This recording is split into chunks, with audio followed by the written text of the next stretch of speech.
चले देखिए, आज हम बात करेंगे वन डे ग्राफ जनरेटर।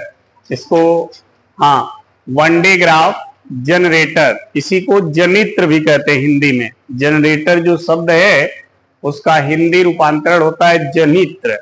जनित्र का मतलब जन्म देने वाला। ठीक है, तो आज हम एक ऐसे जनरेटर के विषय में पढ़ेंगे, ठीक है, जो उच्च वोल्ट का विभव उत्पन्न करेगा। उसी का नाम है वन डे ग्राफ जनित्र या जनरेटर। वन डे ग्राफ जनित्र, इंग्लिश में इसी का नाम है जनरेटर। ठीक है, ये जनित्र है, ध्यान रखना। इंग्लिश में इसको जनरेटर कहा जाता है।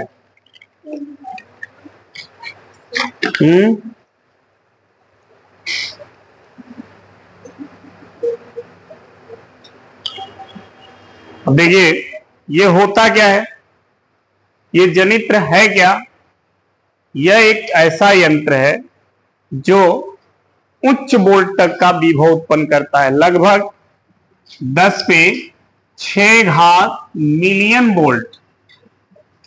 ठीक है, इतना मिलियन वोल्ट विभव उत्पन्न करता है ये, जिसकी हम बात कर रहे हैं, जिस जनित्र की, वो इतना मिलियन वोल्ट का विभव उत्पन्न करता है। उस विभव से क्या होता है? उस उत्पन्न विभव से वैद्युत क्षेत्र जो प्राप्त होता है, उस वैद्युत क्षेत्र का प्रयोग जो भी आवेशित कण होते हैं, जैसे इलेक्ट्रॉन, प्रोटॉन या आयन, आयन भी होते हैं आवेशित, धन आयन, ऋण आयन, ठीक है, ऐसे आवेशित कणों को त्वरित करके इनके ऊर्जा में क्या की जाती है? वृद्धि की जाती है। ठीक है, इस जनित्र के द्वारा इतना मिलियन वोल्ट का विभव उत्पन्न किया जाता है, और उस विभव से जो वैद्युत क्षेत्र प्राप्त होता है, उस वैद्युत क्षेत्र का प्रयोग आवेशित कणों को त्वरित करके उनके ऊर्जा में क्या की जाती है? वृद्धि की जाती है। यही इसका उपयोग है। ठीक है, यानी अगर हमें हाई वोल्ट का वोल्टेज चाहिए तो आप वन डे ग्राफ जनित्र का प्रयोग करें तो आपको हाई वोल्ट प्राप्त हो जाएगा। ठीक, तो इसको नोट कर लें, लिखें। यह एक ऐसा यंत्र है, यह एक ऐसा यंत्र है जिसकी सहायता से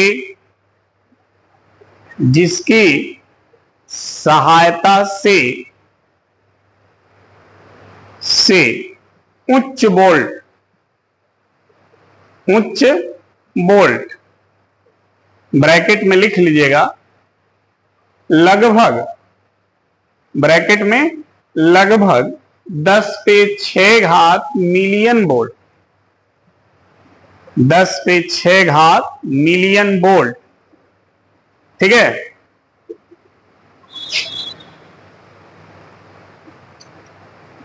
ब्रैकेट बंद कर दीजिए, का विभव उत्पन्न किया जाता है, का विभव उत्पन्न किया जाता है। इस विभव से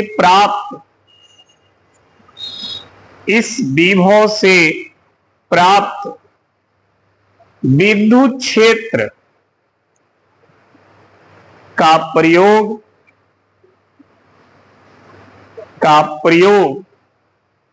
आवेशित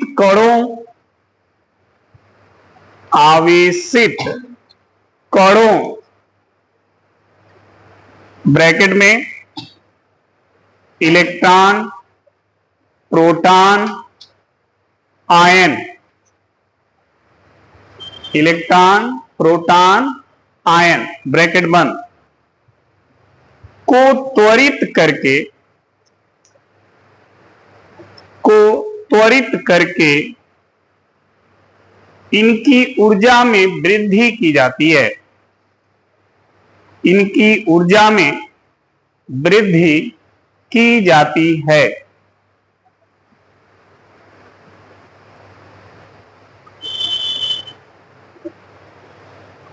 समझ में आ गया?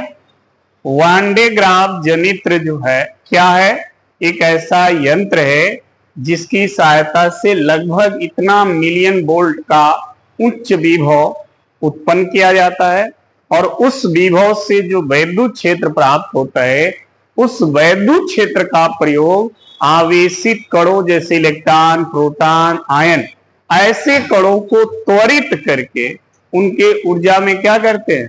वृद्धि कर देते हैं। ठीक है, अब इसका सिद्धांत हमको समझना बहुत जरूरी है। ये किस तरह से उच्च वोल्टेज को उत्पन्न करता है। ठीक है, इसका पूरा कॉन्सेप्ट क्या है? उच्च विभव उत्पन्न करना। तो कैसे ये उच्च वोल्टेज या उच्च विभव उत्पन्न करता है, वो चीज हमको समझना है और वही इसका सिद्धांत है। तो जब भी पूछता है वान डे ग्राफ जनित्र का सिद्धांत लिखिए, तो उसका सिद्धांत समझ लीजिए किस तरह से ये काम करेगा। ठीक है, इसके लिए हम क्या करते हैं, एक बड़ा सा गोला लेंगे चालक का। ठीक है, मान लीजिए एक बड़ा सा ये चालकीय गोला है। ठीक, इसकी त्रिज्या हम मान लेते हैं कैपिटल आर। ये आर त्रिज्या का एक चालकीय गोला है। ठीक है, इस पर हमने इसे क्यू कूलाम का आवेश दिया, तो ये आवेश इस गोलीय चालक पर पृष्ठ पर समान रूप से क्या हो गया? फैल गया, ऐसे। ठीक है, ऐसे फैल गया।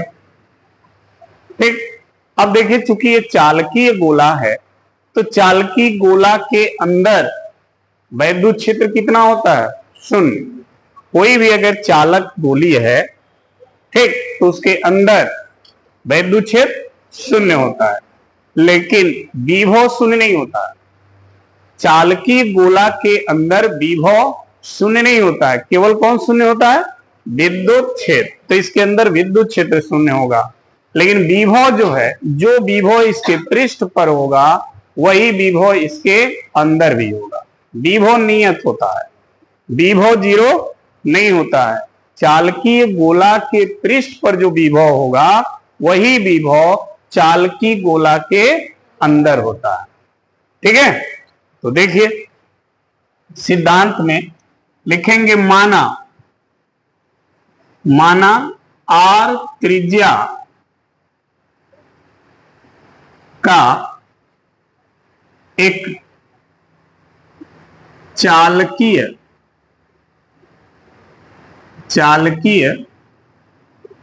गोला है जिसे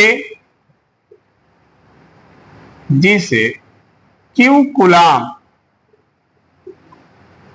का आवेश देने पर यह उसके संपूर्ण पृष्ठ पर समान रूप से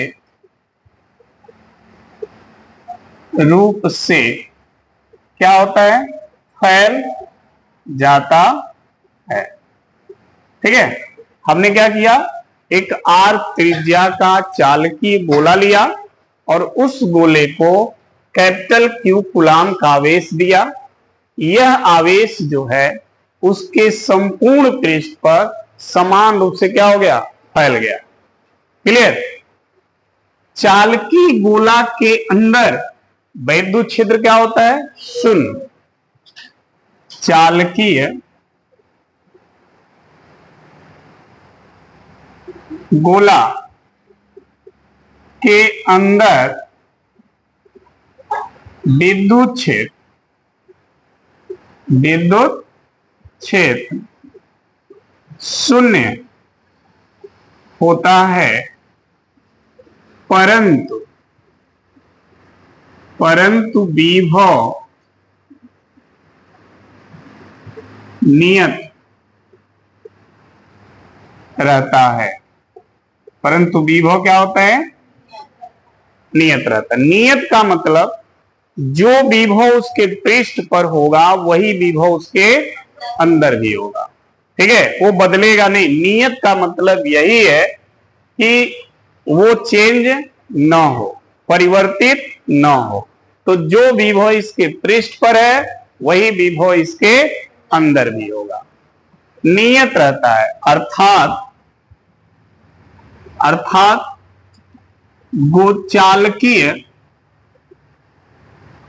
चालकीय गोले के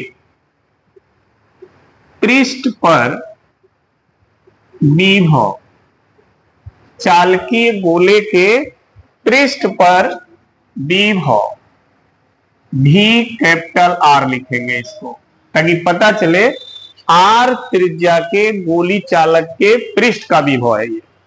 ठीक, बराबर क्या होता है? के क्यू बाई आर। ठीक, यही विभव इसके अंदर भी रहेगा।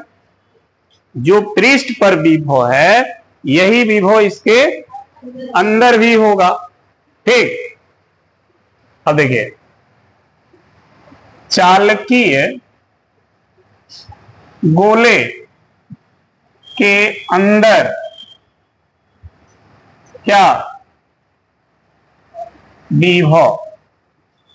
ठीक, तो इसके अंदर भी विभव यही रहेगा, क्योंकि क्या है? ये नियत है ना, ये बदलेगा नहीं। यहां तक क्लियर है? अब देखिए, एक दूसरा गोलीय चालक लेंगे और उसको इसके केंद्र पर रख देंगे, इसके अंदर। ठीक, उसको इसके केंद्र पे रखेंगे। मान लेंगे इसकी त्रिज्या स्मॉल, और इसको जो हमने आवेश दिया वो आवेश स्मॉल क्यू है।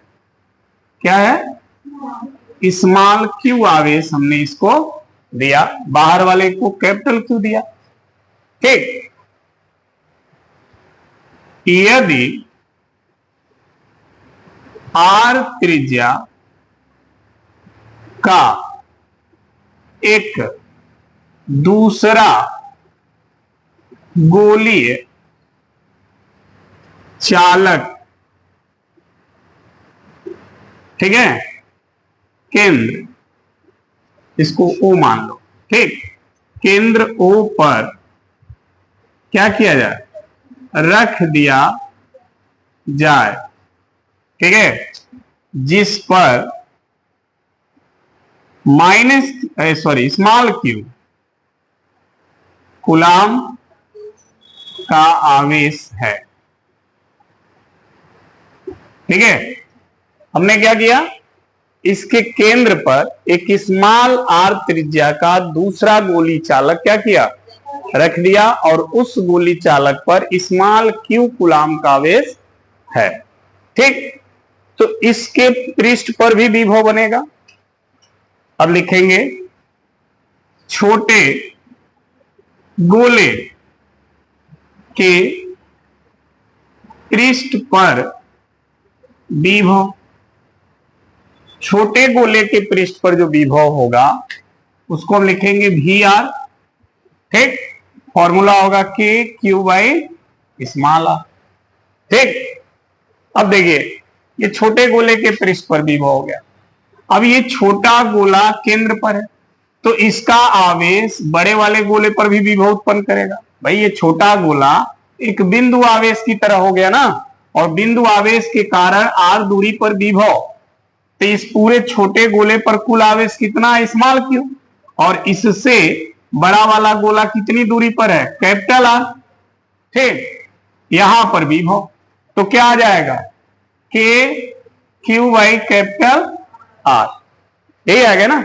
तो इस छोटे वाले गोले के कारण बड़े वाले गोले के पृष्ठ पर विभव। देखिए, अच्छा, ये छोटे वाले गोले का विभव ध्यान देना, और बड़े वाले गोले के अंदर ये गोला है, तो बड़े वाले गोले के अंदर भी विभव है। तो ये विभव छोटे वाले पर काम करेगा। ये देखो, ये बड़ा वाला गोला है ना, तो बड़े वाले गोले पर आवेश Q है और ये Q आवेश इस बड़े वाले गोले पर विभव उत्पन्न करेगा और यही विभव उसके अंदर भी होगा, क्योंकि लिखा है विभव क्या है, नियत है, बदलता नहीं है। तो जो विभव इसके बड़े वाले गोले के पृष्ठ पर है वही विभव बड़े वाले गोले के अंदर भी होगा। ठीक, छोटा वाला गोला बड़े वाले गोले के अंदर है तो वो विभव इस छोटे वाले गोले पर भी काम करेगा, करेगा ना। तो लिखेंगे यहीं पर बड़े वाले गोले के कारण छोटे गोले पर क्या विभव। ठीक है, तो कितना विभव हो जाएगा, देखिए के कैपिटल Q और यहां से इसकी दूरी कितनी है, कैपिटल R, यही वाला है ना, ये हो गया। ठीक, बड़े वाले गोले के कारण छोटे वाले गोले पर विभव इतना होगा।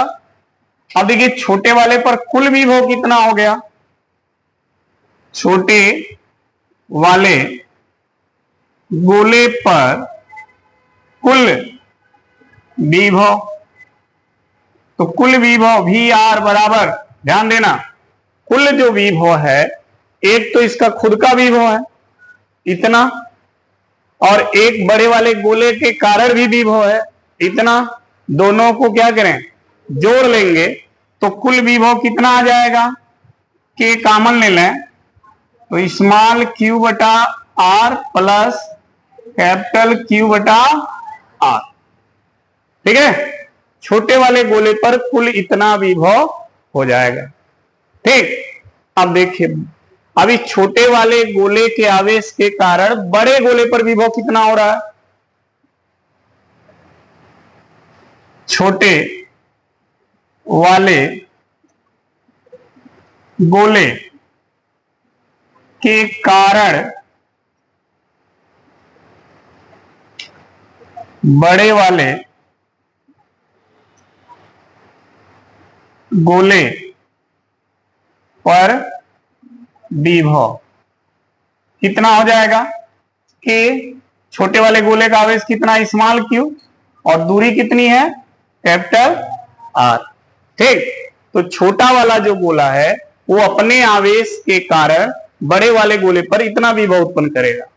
तो बड़े वाले गोले पर कुल विभव कितना हो गया, एक तो बड़े वाले का खुद का विभव है, दूसरा छोटा वाला गोला भी उस पर विभव उत्पन्न कर रहा है इतना, तो बड़े वाले पर कुल विभव,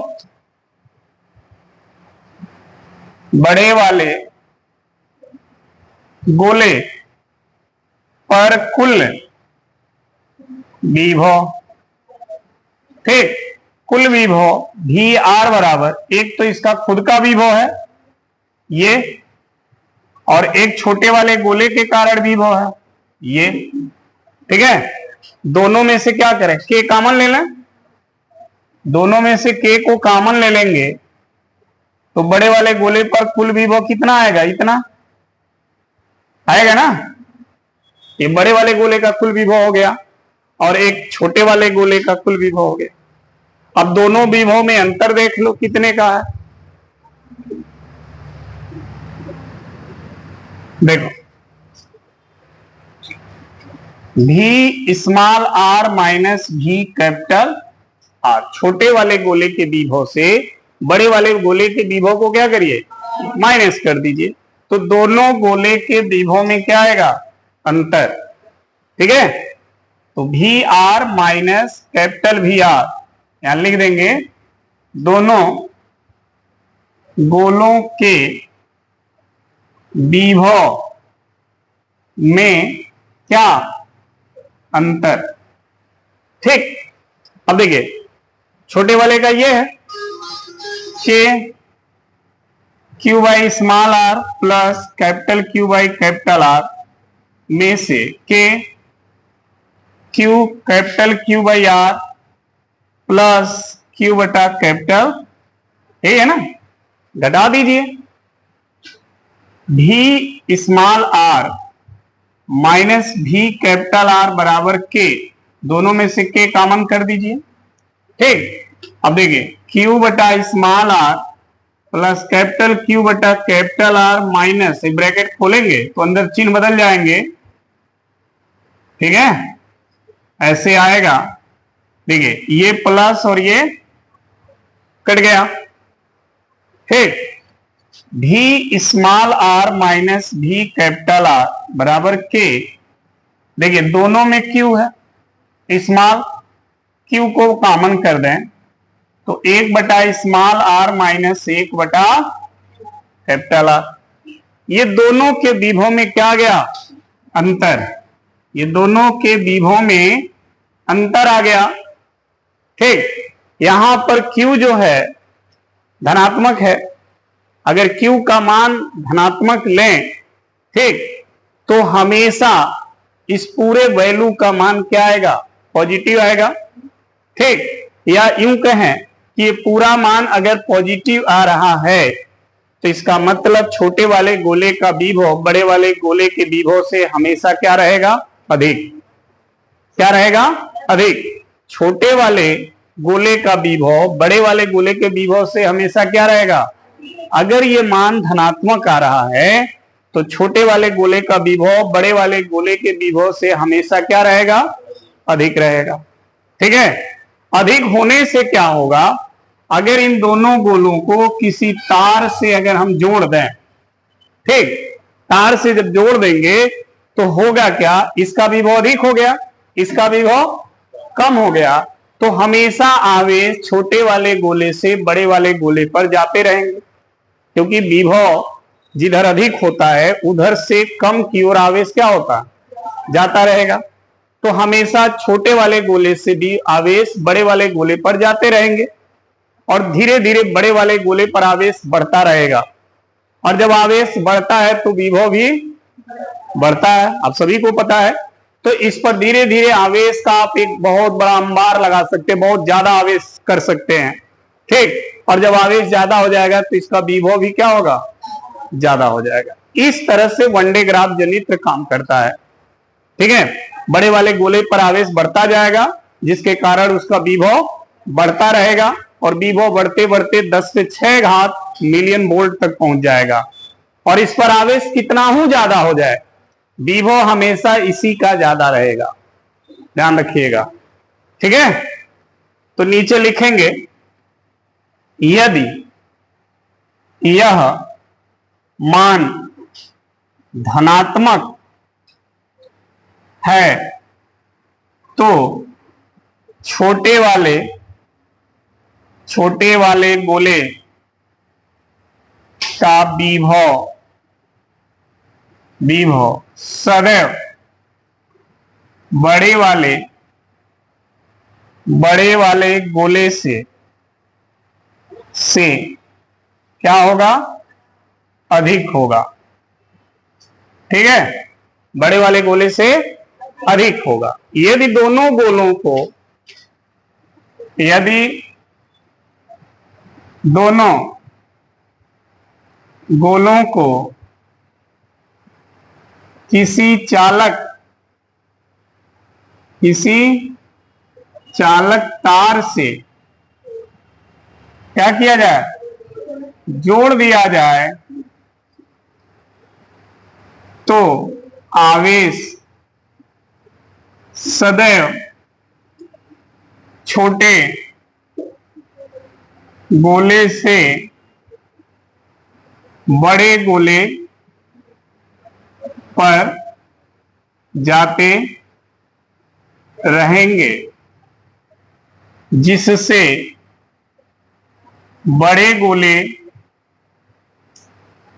का विभव क्या होगा, बढ़ता रहेगा। ठीक है, बड़े वाले गोले का विभव बढ़ता रहेगा, और इस तरह से 10 से 6 घात मिलियन वोल्ट तक बड़े वाले गोले का विभव आप बढ़ा सकते हो। ठीक है, समझ में आ गई बात।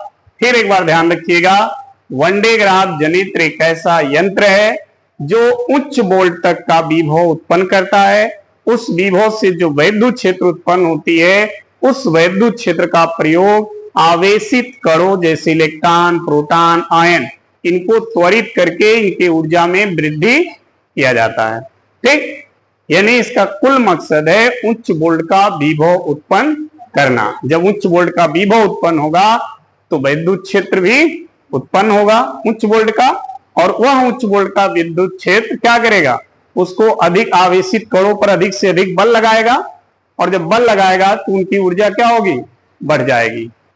समझ आई बात? इसको नोट कर लें, फिर जनरेटर बनाते हैं। अब देखिए इसका फिगर क्या है जनरेटर का।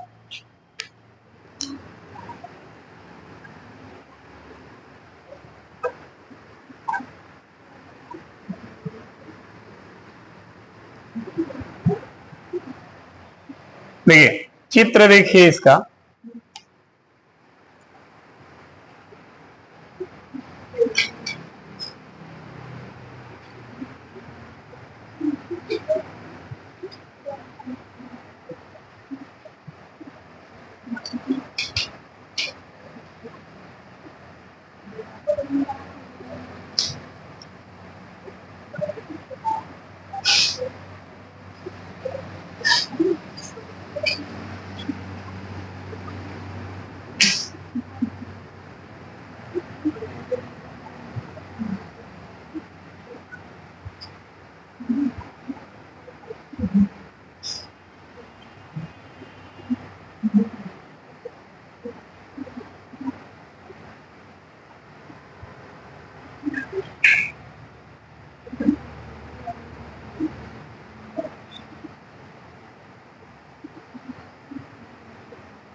ठीक है, ऐसे ये जनरेटर बना होता है।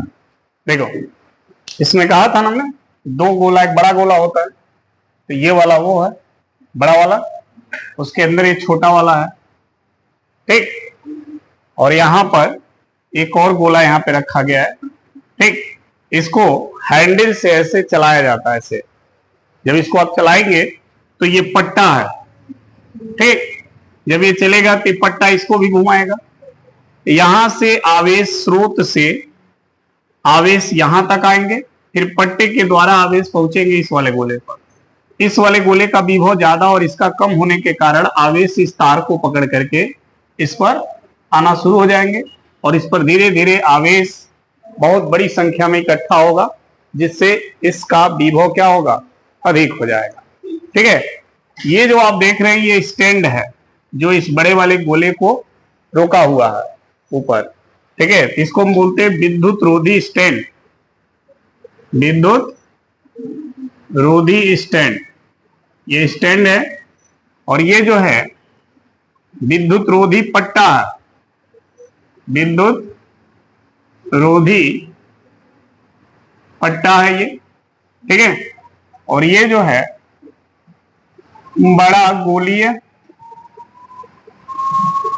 चालक है, और ये छोटा गोली चालक है, चालक। ठीक, यहां पर ये जो है ये आवेश स्रोत है।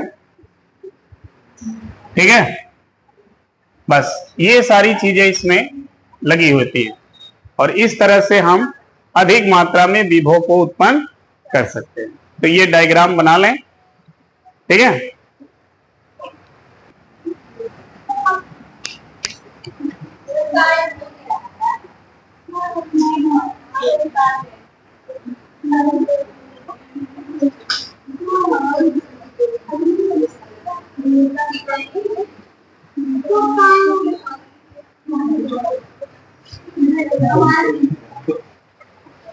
चलो देखो, एक टॉपिक है परावैद्युत सामर्थ्य। परावैद्युत सामर्थ्य, ठीक है। परावैद्युत सामर्थ्य होता क्या, देखो ये संधारित्र की दो प्लेटें हैं। इन दोनों प्लेटों के बीच में हम परावैद्युत पदार्थ को क्या करते हैं, भरते हैं ना, ठीक। अगर इस प्लेटों के बीच विद्युत क्षेत्र का वह अधिकतम मान जो इस परावैद्युत पदार्थ के अणु को तोड़ ना पाए, जैसे ये मार्कर है, समझना, इस पर हम बल लगा करके इसको तोड़ रहे हैं और ये नहीं टूट रहा, इसका मतलब हम कहेंगे कि इसकी सामर्थ्य क्या है, अधिक है, इसकी शक्ति क्या है, अधिक है। अगर ये टूट जाता तो हम कहते इसका सामर्थ्य क्या है, कम है, ठीक।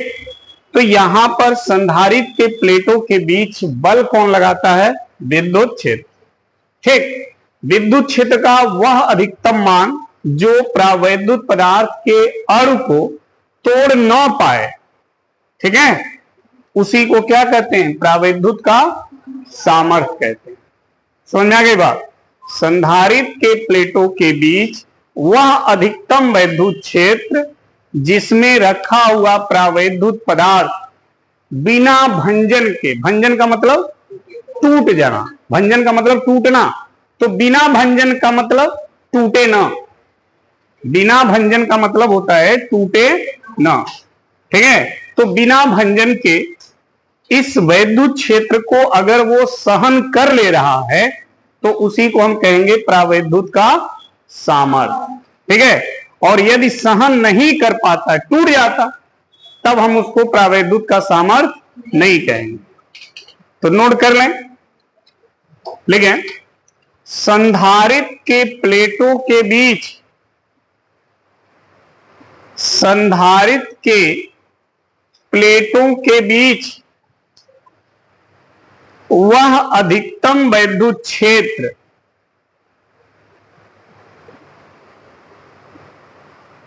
संधारित्र के प्लेटों के बीच वह अधिकतम वैद्युत क्षेत्र जिसमें रखा हुआ परावैद्युत पदार्थ, जिसमें रखा हुआ परावैद्युत पदार्थ बिना भंजन के, बिना भंजन के उसे सहन कर लेता है, भंजन के उसे सहन कर लेता है, परावैद्युत सामर्थ्य कहलाता है, परावैद्युत सामर्थ्य कहलाता है।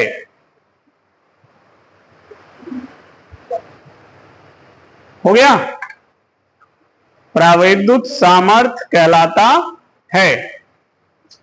फिर एक बार ध्यान से समझिए, संधारित्र के प्लेटों के बीच वह अधिकतम वैद्युत क्षेत्र जिसमें रखा हुआ परावैद्युत पदार्थ बिना भंजन हुए, बिना टूटे इस वैद्युत क्षेत्र को क्या करे, सह ले जाए, सहन कर ले जाए, तो उसी को हम परावैद्युत का क्या कहेंगे, सामर्थ्य कहेंगे, ठीक है।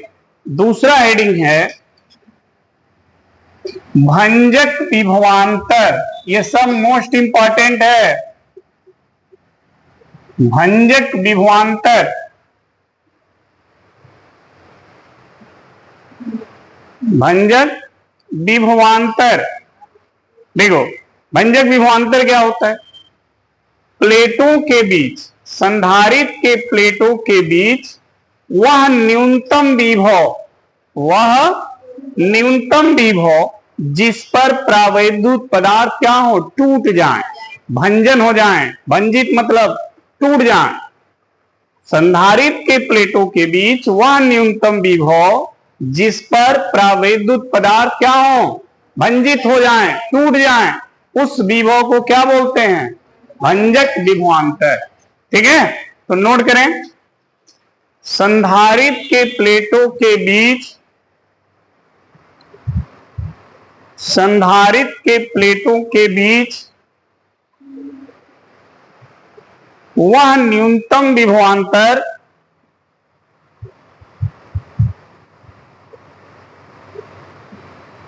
जो प्रावैद्युत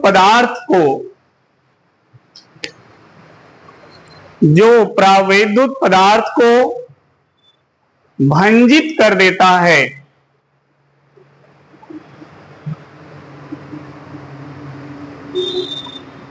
उसे भंजक विभवांतर कहते हैं। उसे भंजक विभवांतर कहते हैं। उसे भंजक विभवांतर कहते हैं। क्लियर? तो यही दो इसमें लास्ट टॉपिक बचे थे, जो आज आपका ये चैप्टर स्थिर विद्युत विभव तथा धारिता समाप्त हो गया। ठीक है, इसके बाद से इसका न्यूमेरिकल चलेगा, तो ध्यान रखिएगा, एनसीईआरटी बुक लेकर आइएगा। ठीक है, अब न्यूमेरिकल चलेंगे।